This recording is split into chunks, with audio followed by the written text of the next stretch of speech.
আসসালামু আলাইকুম। আমন্ত্রণ জাগো টিভি নিউজে, সঙ্গে আছি আমি আফরিন সুমনা। শুরুতেই জানিয়ে দিচ্ছি সংবাদ শিরোনাম। রাফায় ইসরায়েলি অস্ত্রাগার উড়িয়ে দিল হামাস, ভূখণ্ডের নিয়ন্ত্রণ এখনো ফিলিস্তিনিদের হাতে। ফিলিস্তিনি যোদ্ধাদের ভয়াবহ বোমা হামলায় ছিন্ন ভিন্ন 10 দখলদার সেনা, হেলিকপ্টার দিয়ে নিয়ে গেল সেনাদের টুকরো টুকরো লাশ। নেতানিয়াহু আমাদের শত্রু, তাকে বন্দী করা উচিত, ইসরায়েলের সাবেক সেনাপ্রধান।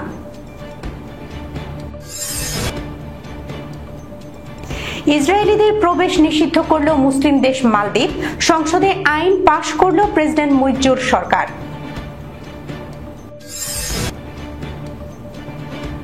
2024 সালে ভারতের মুসলিম বিদ্বেষী বক্তব্য বেড়েছে 270%। শীর্ষে রয়েছে গুজরাটের কসাই খ্যাত উগ্র হিন্দুত্ববাদী নরেন্দ্র মোদী। যে কারণে এক জেলায় 979টি বাংকার ধ্বংস করল পাকিস্তান। উত্তর কোরিয়ার ইতিহাসের সবচেয়ে আধুনিক যুদ্ধ জাহাজ নির্মাণের ইঙ্গিত স্যাটেলাইট চিত্রে। দর্শক, শিরোনাম শুনছিলেন, এবার জানিয়ে দিচ্ছি বিস্তারিত। রাফায় ইসরায়েলি অস্ত্রাগার উড়িয়ে দিল হামাস, ভূখণ্ডের নিয়ন্ত্রণ এখনো ফিলিস্তিনিদের হাতেই। গত সপ্তাহে গাজার দক্ষিণাঞ্চল দখলে নেয়ার দাবি করেছিল ইসরায়েল, কিন্তু সেই অঞ্চল থেকেই একের পর এক হামলা চালাচ্ছে হামাস। প্রতিরোধ যোদ্ধাদের মতে মিথ্যাচার করেছে ইসরায়েল। গাজায় নৃশংসতা চালালেও ভূখণ্ডের নিয়ন্ত্রণ এখনো ফিলিস্তিনিদের হাতে বলে দাবি করেছে প্রতিরোধ যোদ্ধারা। রাফার ইসরায়েলি অস্ত্রাগার উড়িয়ে দেওয়ার খবর জানাচ্ছেন সিদ্দিকুর রহমান।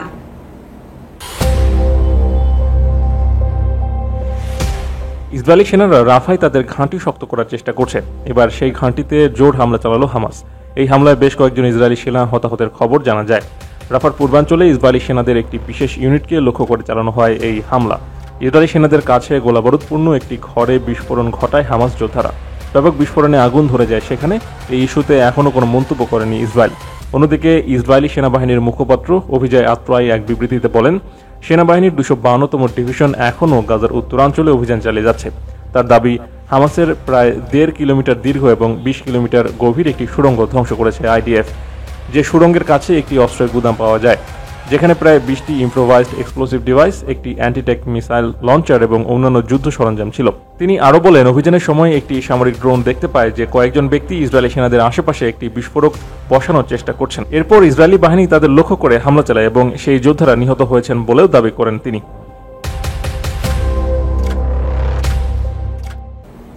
ফিলিস্তিনি যোদ্ধাদের ভয়াবহ বোমা হামলায় ছিন্ন ভিন্ন 10 দখলদার সেনা, হেলিকপ্টার দিয়ে নিয়ে গেল সেনাদের টুকরো টুকরো লাশ।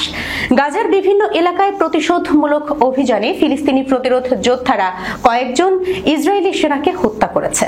এতে আরো বেশ কয়েকজনকে গুরুতরভাবে আহত হয়েছে। ফিলিস্তিনের গাজা সিটির পূর্বে বোমা বিস্ফোরণে 4 ইসরায়েলি সেনা নিহত হয়েছেন। এই ঘটনায় আরো 6 সেনা আহত হয়েছেন। তাদের মধ্যে 5 জনের অবস্থা গুরুতর। মঙ্গলবার তাদের পরিচয় প্রকাশ করেছে ইসরায়েলের প্রতিরক্ষা বাহিনী। খবর টাইমস অফ ইসরায়েলের। ফিলিস্তিন যোদ্ধাদের ভয়াবহ হামলার বিস্তারিত সিদ্দিকুর রহমানের প্রতিবেদনে।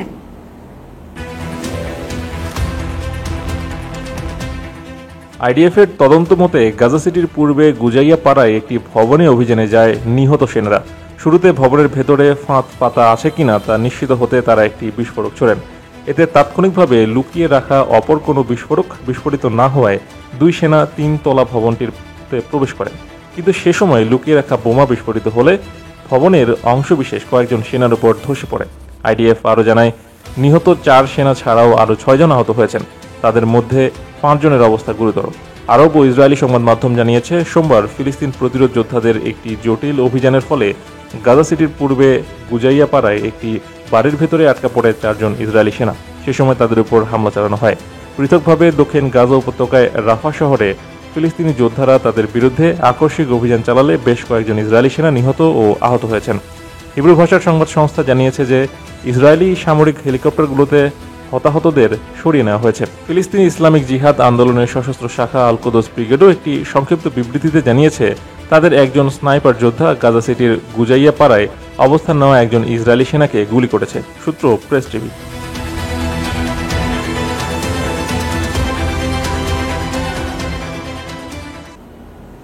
নেতানিয়াহু আমাদের শত্রু, তাকে বন্দী করা উচিত। ইসরায়েলের সাবেক সেনাপ্রধানের বিস্ফোরক মন্তব্যে ইসরায়েলের রাজনীতিতে উত্তেজনা ছড়িয়ে পড়েছে। ফিলিস্তিনের গাজা ভূখণ্ডে ইসরায়েলের অবরোধ ও অব্যাহত হামলায় এ পর্যন্ত প্রায় ৫১,০০০ ফিলিস্তিনি নিহত হয়েছেন।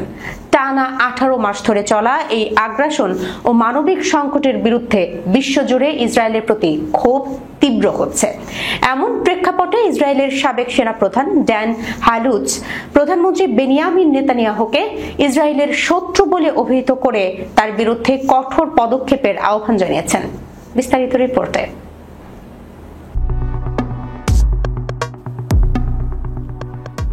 আনাদুল এজেন্সির প্রতিবেদনে বলা হয়, হালুজ্জ ইসরায়েলি চ্যানেল 12-কে দেওয়া সাক্ষাৎকারে নেতানিয়াহুকে ইসরায়েলের নিরাপত্তার জন্য সরাসরি হুমকি হিসেবে বর্ণনা করেন।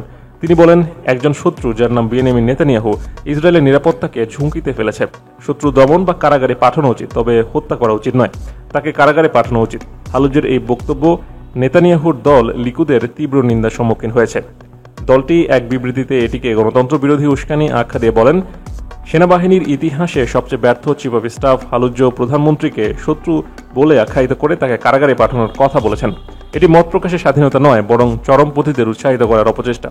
এই বিতর্কের পটভূমি হল গাজায় ইসরায়েলের দীর্ঘস্থায়ী সামরিক অভিযান, যা আন্তর্জাতিক সম্প্রদায়ের চাপে গত জানুয়ারিতে অস্থায়ী যুদ্ধবিরতিতে এলেও মার্চের তৃতীয় সপ্তাহ থেকে পুনরায় তীব্র হয়। হামাসের সঙ্গে আলোচনায় ব্যর্থ হওয়ায় ইসরায়েল ফের গাজায় বিমান হামলা চালাচ্ছে। এদিকে ইসরায়েলি সেনা ও সাবেক সেনাদের একটি বড় অংশ গাজায় আটক ইসরায়েলি বন্দীদের মুক্তি এবং যুদ্ধবন্ধের দাবিতে সোচ্চার হচ্ছেন। হালুজ্জ বক্তব্য ইসরায়েলের অভ্যন্তরীণ রাজনীতিতে নতুন উত্তাপ যোগ করেছে, যেখানে নেতানিয়াহুর নীতির সমালোচনা দিন দিন বাড়ছে। আন্তর্জাতিক চাপ ও অভ্যন্তরীণ বিরক্তির মধ্যে ইসরায়েলের ভবিষ্যৎ কৌশল নিয়ে জটিলতা আরও গভীর হচ্ছে।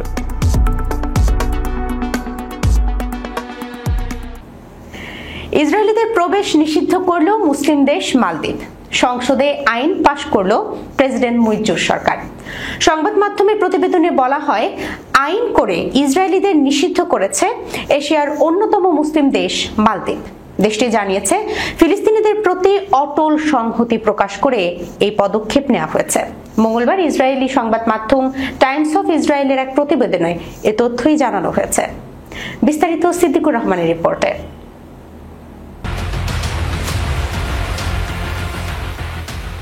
টাইমস অফ ইসরায়েলের প্রতিবেদনে বলা হয়েছে, ফিলিস্তিনিদের প্রতি অটল সংহতি প্রকাশ করে ইসরায়েলি নাগরিকদের মালদ্বীপে প্রবেশে সম্পূর্ণ নিষেধাজ্ঞা জারি করেছে দেশটি।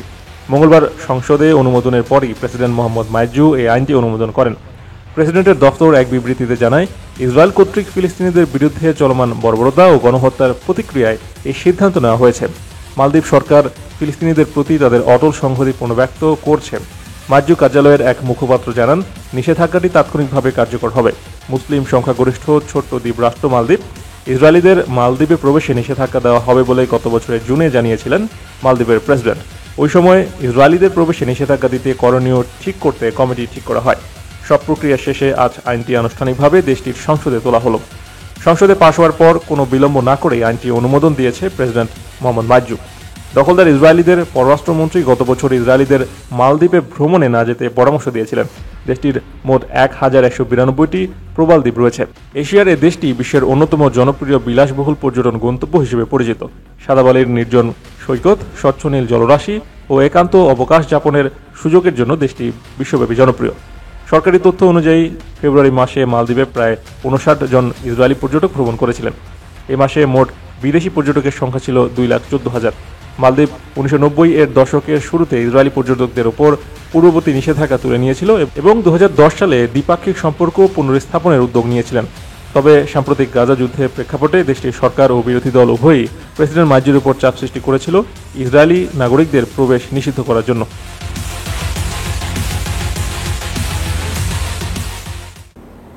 ২০২৪ সালে ভারতে মুসলিম বিদ্বেষী বক্তব্য বেড়েছে ২৭০%। শীর্ষে রয়েছে গুজরাটের কসাই খ্যাত উগ্র হিন্দুত্ববাদী নরেন্দ্র মোদী। ২০২৪ সালে গোটা ভারতবর্ষ জুড়ে ঘৃণাত্মক বক্তব্য বেড়েছে ২৭০%, যার ৯৬% দেয়া হয়েছে সংখ্যালঘু মুসলিমদের উদ্দেশ্য করে। তবে আশ্চর্যের বিষয় হলো, এসব বক্তব্যের ১/৩ বা ৩৩% দিয়েছেন স্বয়ং দেশটির উগ্র হিন্দুত্ববাদী প্রধানমন্ত্রী নরেন্দ্র মোদী। ভারতের মুসলিম নির্যাতন ও মোদীর ধর্মীয় উগ্রবাদের আমাদের বিস্তারিত জানাচ্ছেন সিদ্দিকুর রহমান। আগের বছর অর্থাৎ 2023 সালে ভারতে মোট 33টি ঘৃণাত্মক বক্তব্য রেকর্ড করা হয়, তবে 2024-এ তা বেড়ে 122-এ দাঁড়িয়েছে। শনিবার মুম্বাই ভিত্তিক centre for study of society and secularism থেকে প্রকাশিত প্রতিবেদনে এই বিষয়টি উঠে এসেছে।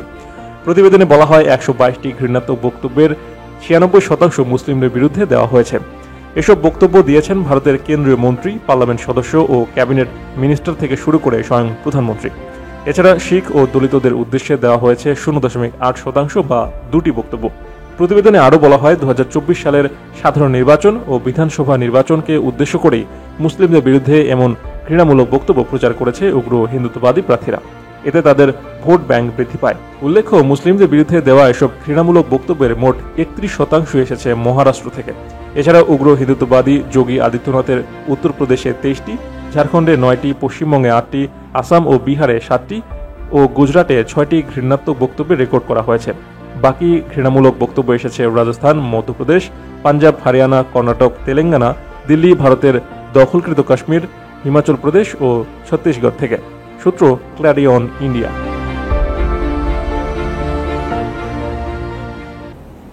পাকিস্তানের খাইবার পাখতুনখোয়া প্রদেশের কুররম জেলার বিভিন্ন এলাকায় গত 2 মাসে 979টি বাংকার ধ্বংস করেছে সেনা পুলিশ যৌথ বাহিনী। খাইবার পাখতুনখোয়া প্রদেশটি উপজাতি অধ্যুষিত। বিভিন্ন উপজাতি ও গোত্রের মধ্যে সংঘাত, সহিংসতাও ঘটে নিয়মিতই। গোত্র ও উপজাতিগুলোর মধ্যে সংঘাতের সময় ধ্বংস হওয়া এই বাংকারগুলো দুর্গ হিসেবে ব্যবহার করা হতো। পাকিস্তানের নিষিদ্ধ রাজনৈতিক দল তেহরিক-ই-তালেবান পাকিস্তান ও তাদের সাংগঠনিক ও অপারেশনাল কাজে ব্যবহার করত এসব বাংকার। ধ্বংস হওয়া এসব বাংকার থেকে বিপুল অস্ত্র ও গোলাবারুদ উদ্ধার করা হয়েছে বলে জানা গেছে সংবাদ মাধ্যমের প্রতিবেদনে। উপজাতি ও গোত্রগুলোর মধ্যকার সংঘাত, সহিংসতা নিরসনে 2025 সালের 1 জানুয়ারি খাইবার পাখতুনখোয়ার উপজাতি গোষ্ঠীগুলোর সঙ্গে শান্তি চুক্তিতে আসে পাকিস্তানের সরকার। সেই চুক্তির নাম কোহাট পিস এগ্রিমেন্ট। পাকিস্তানের উপজাতি গোষ্ঠী ও গোত্রগুলোর জিরগা নামের একটি স্থানীয় সরকার সংস্থাও রয়েছে। এই বিভিন্ন গোত্রের মধ্যে রেশারেশি দমন এবং সম্প্রতি ও গণতন্ত্রের চর্চাকে এগিয়ে নিতে এই জিরগা গঠন করা হয়েছিল। কিন্তু খাইবার পাখতুনখোয়ার অধিকাংশ জেলায় বহু বছর ধরে জিরগা কার্যত নিষ্ক্রিয়। আর এদিকে প্রদেশের বিভিন্ন জেলায় বাড়ছে গোত্রগুলোর মধ্যে সংঘাত। চলতি বছরের শুরু থেকে এ পর্যন্ত আন্তঃ উপজাতি ও আন্তঃ গোত্র সংঘাতে খাইবার পাখতুনখোয়ার বিভিন্ন জেলায় প্রাণ হারিয়েছেন 130 জনেরও বেশি এবং আহত হয়েছেন 250 শতাধিক। সূত্র জিও নিউজ। উত্তর কোরিয়া আবারও বিশ্ববাসীর নজর কাড়ল, কারণ উত্তর কোরিয়া এমন একটি উন্নত যুদ্ধজাহাজ নির্মাণ করেছে যা দেশটির সামরিক সক্ষমতার একটি উল্লেখযোগ্য অগ্রগতি হিসেবে বিবেচিত হচ্ছে। সাম্প্রতিক স্যাটেলাইট চিত্রে ধরা পড়েছে এমন একটি যুদ্ধজাহাজ যা হতে যাচ্ছে দেশটির ইতিহাসের সবচেয়ে বড় এবং একই সঙ্গে প্রযুক্তিগতভাবে উন্নত। সামরিক শক্তি বাড়ানোর উত্তর কোরিয়ার এই প্রচেষ্টা আন্তর্জাতিক অঙ্গনে নতুন করে আলোচনা তৈরি করেছে। স্যাটেলাইট চিত্রে দেখা গেছে পশ্চিম উপকূলের নামপো শিপইয়ার্ড কমপ্লেক্স প্রায় 460 ফুট দৈর্ঘ্যের একটি গাইডেড মিসাইল ফ্রিগেট নির্মাণাধীন রয়েছে। জাহাজটি এখন ফিটিং আউট পর্যায়ে আছে, অর্থাৎ এর অভ্যন্তরীণ অবকাঠামো প্রস্তুত হচ্ছে এবং অস্ত্র ও অন্যান্য সরঞ্জাম স্থাপন করা হচ্ছে। বিশ্লেষকদের মতে এই যুদ্ধজাহাজে থাকতে পারে ভিএলএস লঞ্চ সিস্টেম, যা থেকে ভূমি ও আকাশ বা সমুদ্রের লক্ষ্য করে মিসাইল নিক্ষেপ করা সম্ভব। উত্তর কোরিয়ার নৌবাহিনীর ইতিহাসে এমন ক্ষমতা আগে দেখা যায়নি। যদিও দেশটির নৌবাহিনী সাধারণত উপকূলবর্তী অঞ্চলে সীমাবদ্ধ থাকে, তবুও এই জাহাজ নির্মাণ দেশটির সামুদ্রিক আধিপত্য বিস্তারের সংকেত দিচ্ছে। সামরিক আধুনিকায়নের অংশ হিসেবে এটিকে কৌশলগত অগ্রগতি বলেই মনে করছেন বিশেষজ্ঞরা। দর্শক, এই ছিল এখনকার মতো জাগো টিভি নিউজে। যাবার আগে সংবাদ শিরোনামগুলো জানিয়ে দিচ্ছি আরো একবার। রাফায় ইসরায়েলি অস্ত্রাগার উড়িয়ে দিল হামাস, ভূখণ্ডের নিয়ন্ত্রণ এখনো ফিলিস্তিনিদের হাতে। ফিলিস্তিনি যোদ্ধাদের ভয়াবহ বোমা হামলায় ছিন্ন ভিন্ন 10 দখলদার সেনা, হেলিকপ্টার দিয়ে নিয়ে গেল সেনাদের টুকরো টুকরো লাশ। নেতানিয়াহু আমাদের শত্রু, তাকে বন্দী করা উচিত, ইসরায়েলের সাবেক সেনাপ্রধান।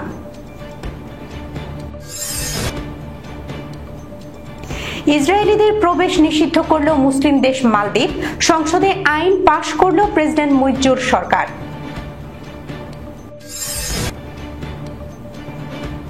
দুই সালে ভারতে মুসলিম বিদ্বেষী বক্তব্য বেড়েছে 270%। শীর্ষে রয়েছে গুজরাটের কসাই খ্যাত উগ্র হিন্দুত্ববাদী নরেন্দ্র মোদী।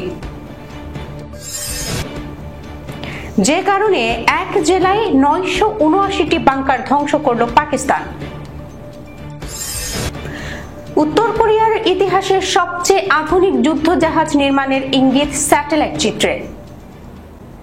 এখনকার মতো এই পর্যন্তই। এতক্ষণ সঙ্গে থাকার জন্য ধন্যবাদ সবাইকে। আল্লাহ হাফেজ।